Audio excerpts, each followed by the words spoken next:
Did Samantha tell you anything about how a child could access the garage? Did you think to talk to her about that? No.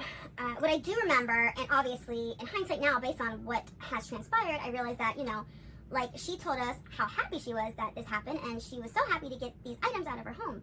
That DCF had been there 2 days prior, and none of these items were there. She had gone to bed, and he brought the items out, and, all of the things that she told us, which I believe she wanted us to hear. But yeah, no, she didn't tell us. Nothing about the garage? What she told us is that she didn't access the garage much. Okay.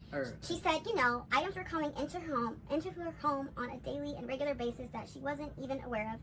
That he was bringing furniture and pictures and items into the home, and he was filling the garage, but she didn't know.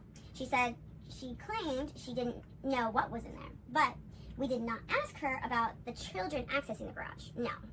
Okay. I mean, did you think that would be something important to ask, considering the only stuff that was, I guess we'll call it toxic, was found in the garage? At the time, I didn't realize that was going to be the case. Got you. The loaded firearm. Talk to me about that. Because we live in a state where people have firearms, and obviously you are allowed to. What is it about this specific loaded firearm, or any firearm for that matter, whether it's loaded or unloaded? What would be a problem with that? Well, the fact that he is a convicted felon, that's a problem, okay? How is that dangerous to the kids? Let's start with that question. That's a separate problem. You are here for the neglect case, so... Correct. Let's talk about why the firearm, loaded or unloaded, whatever, is a problem as it relates to children. Well, Samantha said it wasn't hers.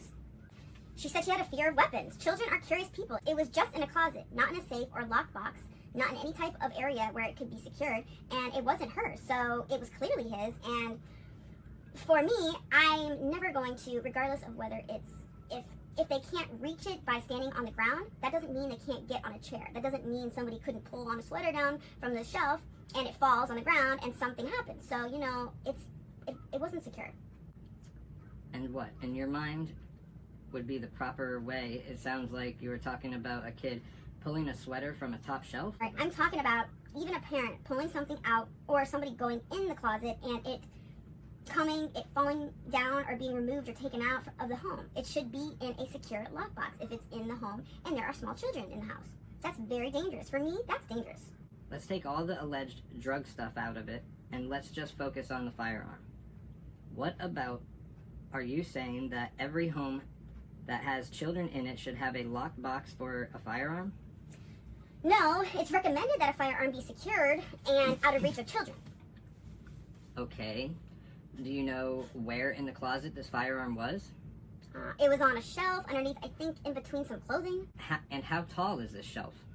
I didn't measure that. I wasn't in the home. You weren't in the house, right. When you went to Samantha, did you ever ask for access to the home or talk to the landlord and see if you could get access to the home? No, the gun was already gone, and again, the fact that he was a convicted felon and was in possession of it was really the point for me. Okay. And the fact that, like I said, she said it wasn't hers and that it was within the home. Like, again, not within the immediate reach of a child, but that doesn't mean that it couldn't be accessible. So just the fact that that a convicted felon was in the home with a firearm makes it dangerous for the children. Is that what you're saying? No, I think that's being twisted. Well, I mean, that's why I'm asking you.